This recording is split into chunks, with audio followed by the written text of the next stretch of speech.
Yeah. Yeah, man. Welcome everybody. It's your boy T, the official kama kawaida. Yeah, man. Yeah, welcome everybody. Yes. Yeah, man. It's your boy T, the kama kawaida. Yeah, man. So a lot of shit happen. A lot of stuff happen in Congo. So there's a group inaitwa M23. Yeah, man. It sounds like a machine gun actually. M23. But let's take a very small clip of what imekuwa happening for the last 1 week in Congo. Yeah, man. My guns. Let's check it out. Kangalia hii vida, this is a rebel group. Iko Congo saizi. Inataka ku take over Congo. Ime take over the city of Goma. Let me be a brief history of M23. M23, the word comes from March 23rd, 2009.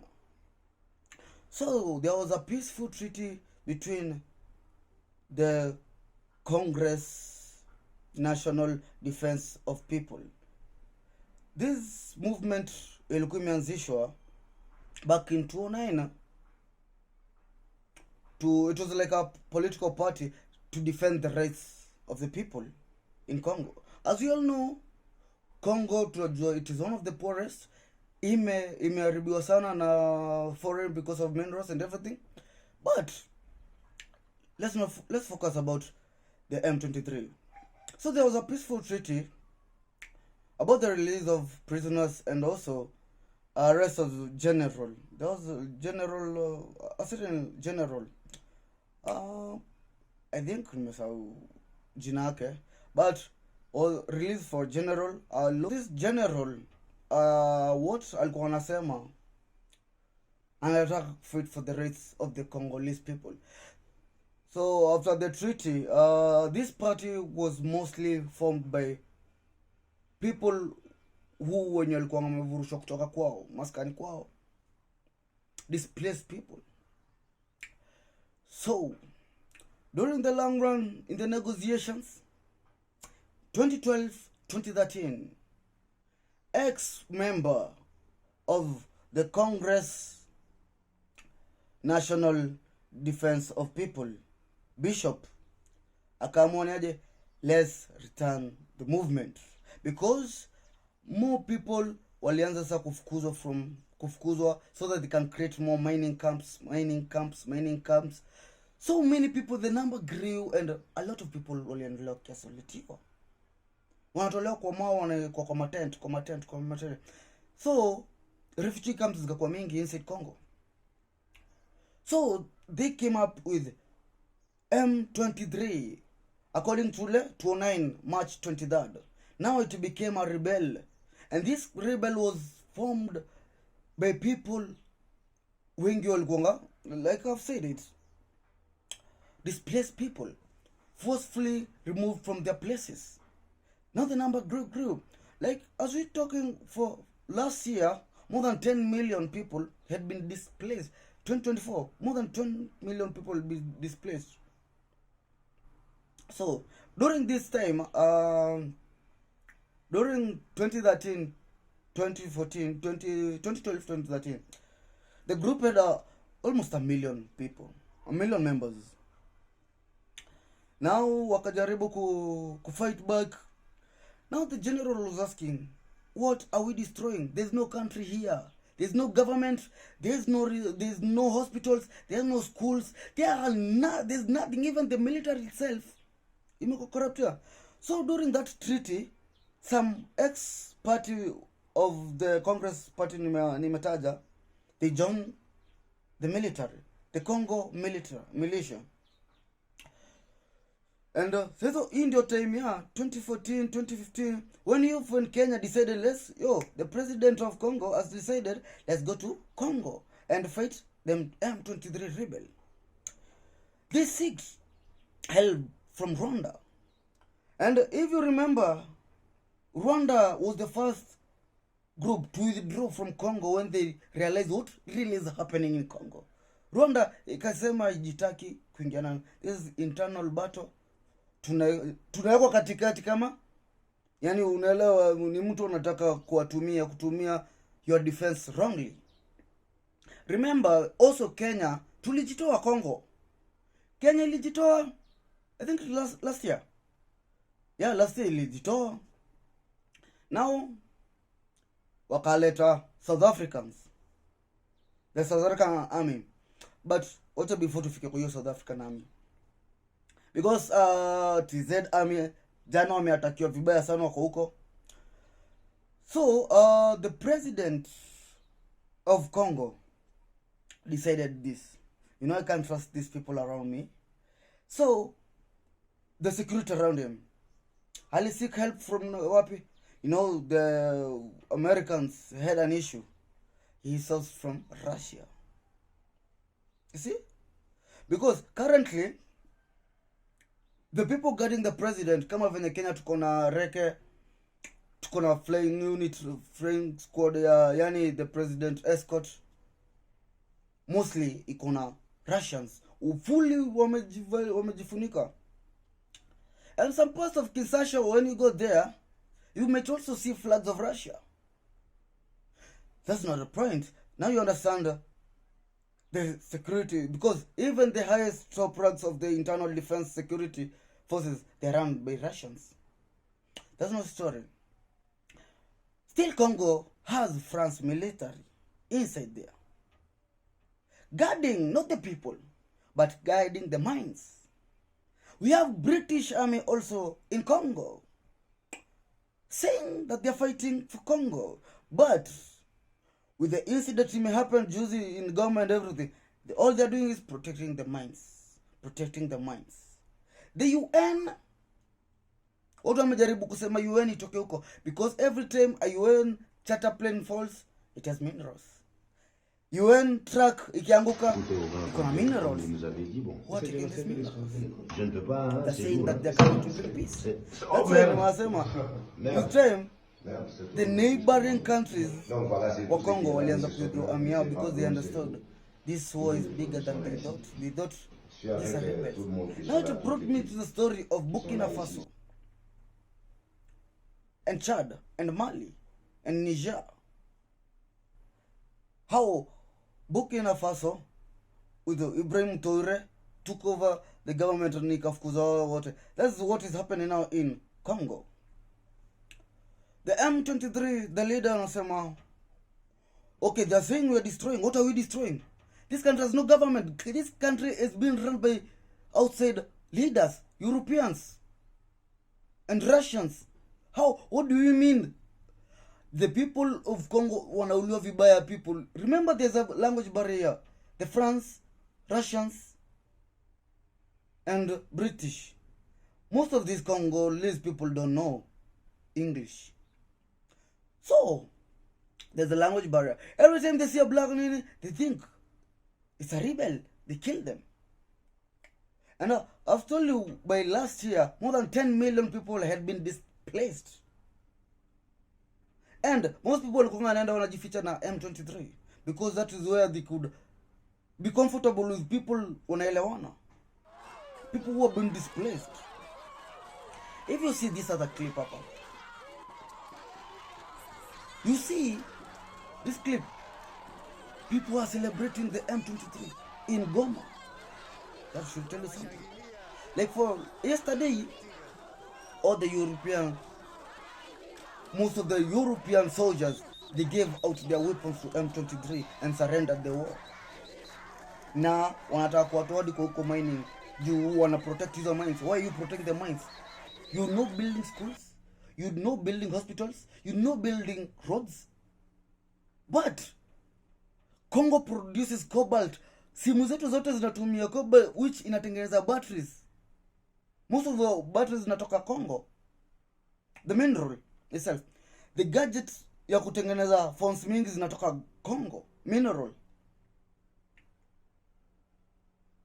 But what do you mean Congo haina kitu? There are no employees. There are no salaries. People are being employed, but no salary. Even the army itself, what are lipwi? They're just enjoying power. Is it? Now, this is what they're trying to say. they don't want them to continue. Last year, let me give you a brief story about what happened last year. So, I think he's the deputy president so, but kulingana na venye president amejikinga, deputy yake hawezi. So this guy decided what? Akona kijana ako US. Na huyu kijana ako under US Army. Kamwambia ni aje, yo, my son, come back to Congo. We have a mission for you. Come with some of your friends, and come over, we take over Congo. Kamwambia it's possible. Our people are suffering under this leadership of no government, being run by one-man show. The son decided, I'll do this. I'll look for some few friends. We come to Congo. Now these are US Army military, well skilled, well equipped. Wakam Congo. Akaambia kijana yake, you know what? Train these young people how to fight. So the guy looked for people around 16, 15 to around 23, 24, because the oldest are around 24 years. Because when you look at it, that is the military age to around 25, 26 hapo. Yani inaitwa the military age. Mzuri, yani these people akili inafikiria haraka, kuna nguvu ya kurisk, kuna everything, na hana kitu ya ajanza life, get. So hana kitu ya kuprotect, yani yako ready all out.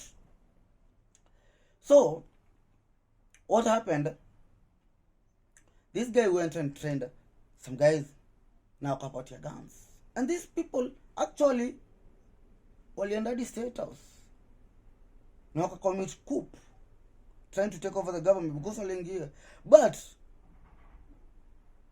the army yenye ina protect preso ikawa shine, because hawakuanga wengi sana, hawakuwa na numbers, na which wangekuanga umeongea na hii M23. I think sasa Congo we could be talking about something else. Tungekuwa tunaongea leadership kama ile ya Ibrahim Traore, removing every person who ifai kwa huku atoke, and we are changing the narrative of Congo. But that's not the story. So when they took over for like some few minutes before they were apprehended by the army.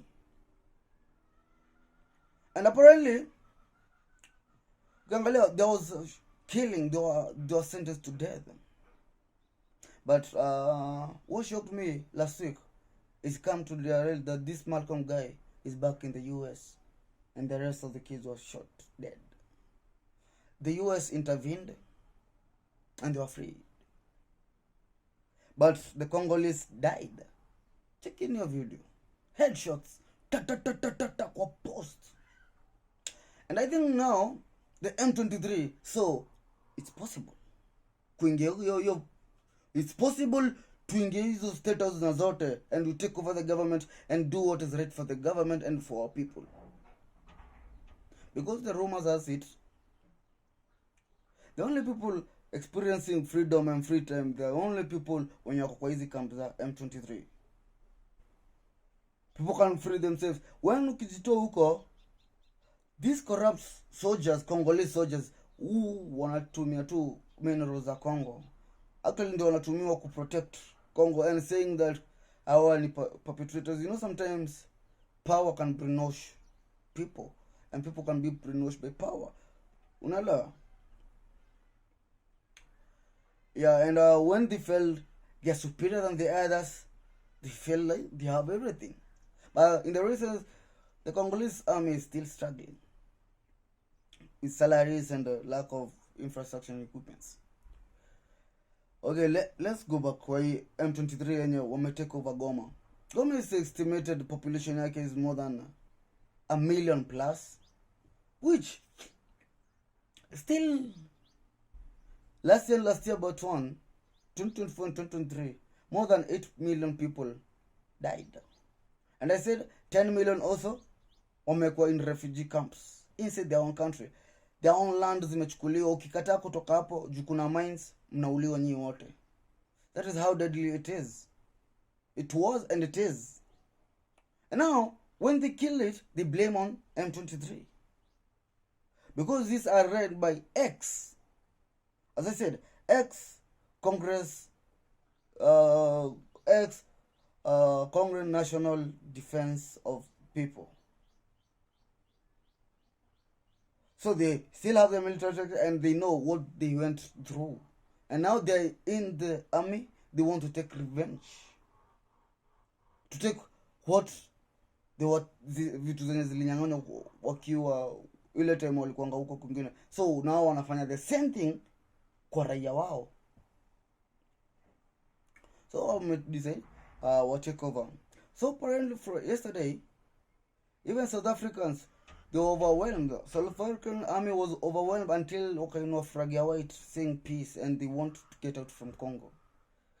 Tanzania army is asking for help.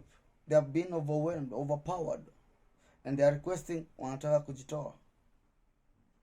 The Congolese army imetulia. The Rwandan army ilijitoa mapema because this war is about Tutsi. And Tutsi is one of majority of the people in Rwanda, they are Tutsi, Hutu and Tutsi. And this is the same other tribe. So when they come to fight, they're coming to fight the brothers. And they notice, no, we can't fight our own brothers. Because the M23 is found of mostly Tutsi. They decided, no, akuendi namna hiyo, wakajitoa. And one thing I'm like saying, you know, it kind of makes sense because these people are gambling with the Congolese. Because the M23 wanauliza, they have all the minerals, they have everything, but why are our people not having a good life? Why are we enriching other nations? And then they're being blamed as the perpetrators of the war, of wars against humanity. Kama unakumbuka hata Ibrahim Traore before hata watu wakubali anakuwa na good agenda of the Burkina Faso people. The Western media tried to bring a narrative. They notice it is not working because this person is being supported by the people. Likewise, M23, most people are supporting M23 in Congo. So that's why wanasema most of the troops wanajitoa cause ukija kwa ground mambo ni different. And realize all these neighbors, Congo talk a little bit of Swahili and also talk a little bit of English. Yeah. So apparently, when you look at it that way, it tells you they went and realized, these are around African people being wanaumizwa, being humiliated, and mmeletwa karibu katikati ya vita ambayo si yenu. That's why most nations zinajitoa Congo. And they are saying, this is the people, they are saying this is the government inasema wachane huko. Because Congo has a lot of minerals and most nations wanataka kuko involved. Ask yourself why Russia is building military camps in Congo. And currently, most of these Congolese, they're being taken to Russia to fight Ukraine. There's another story to angalia. How many people wako Russia saizi to fight Ukraine. And that was the strategy behind it all. To exchange. They are telling them, they are giving them good future. Come to Russia, have a good life, you're being paid, and but in the real sense, they wanatumbu huko kama frontliners kwa war Ukraine. Kini, you know the story. But what's happening in Congo? I think right now, this is the year Congo might be liberated. Because ni kama wako na mkoloni mweusi. This guy is just enjoying too many treaties and too many advantages anje juu yako na in a country yenye iko na most minerals. So most nations zinataka ku-associate na yeye. And already ameharibu the government system, so nobody is telling him what to do. and he is not even listening to them. He's just saying that people are trying to take over. So that's why I want to be protected by. No, the real reason is because they have destroyed the government and everything there. But M23 wakifika State House, I think it will be crazy because those people are many. That number is many. As I said, number of displaced people Belafil Konga 10 million, and members of the M23 are all displaced people from their homes by foreigners because of minerals. Hello. You understand it?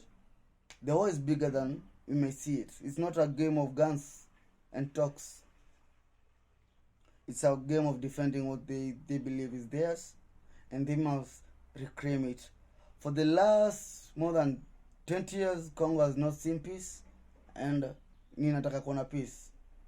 Yeah, man. That's all.